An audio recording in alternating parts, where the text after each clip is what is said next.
And with this, you're becoming just tuned in to who you truly are, your true light, and the true light of that animal. Not the animal that's been abused, not the animal that's been dumped. Jamie Lee is an animal relationship specialist, and she teaches Reiki, the tranquil message and practice of meditation, to compassionate staff members at the Animal Foundation. Reiki itself, the word itself, means spiritual energy. There's a system of Reiki, which is what I'm teaching today to all the staff and the volunteers here. And that shows you techniques that you can become grounded and centered and peaceful yourself. Jamie Lee is part of the Shelter Animal Reiki Association, or SARA. SARA is a nonprofit organization that was created nationally about 30 years ago. The gentle, non-invasive treatment of Reiki helps homeless dogs and cats who are often stressed, scared, and now living in a chaotic environment.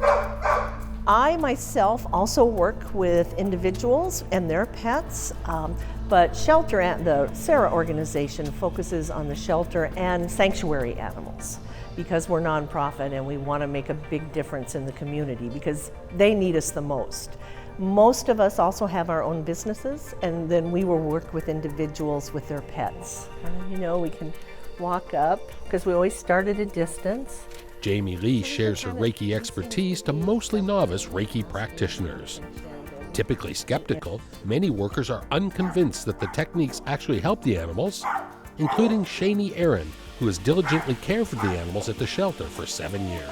I was very skeptical, actually, when I signed up for the class, so yeah. Anybody else want to share? But after a couple hours of instruction and learning a calming presence, her newfound energy and compassion turned this Reiki skeptic into a Reiki believer. So the first one that I had that actually made me go, okay, this is working, was a cat. When I first approached him, he was kind of just loafed in the front, big eyes, he was shaking. And then after I pulled up a stool and I sat there for a while, he actually chose to lay in the back of the kennel. He relaxed, he wasn't curled up in this tight ball with big eyes. He closed his eyes and completely actually took this big deep breath, and I was like, okay, this is really working now.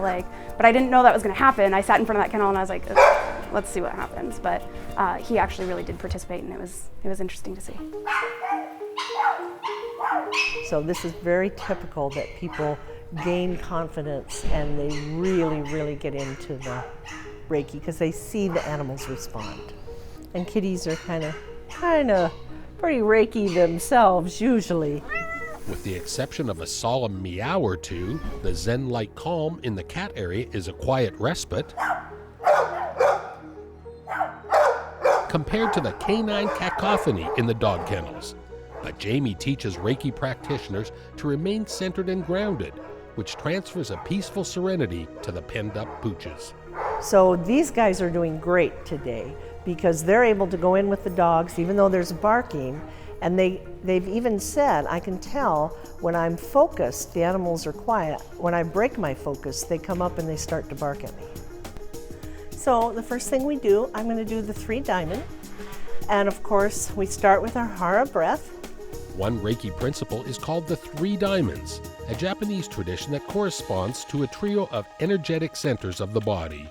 And at least one new Reiki practitioner plans to take her new lessons learned home. So I have 3 dogs, so yeah, I'll probably take it home tonight and see if my dogs want to participate with me, so that'll be fun. And use it on any family members? Or? I don't know, we'll see. Maybe my husband, get that energy fixed, so yeah.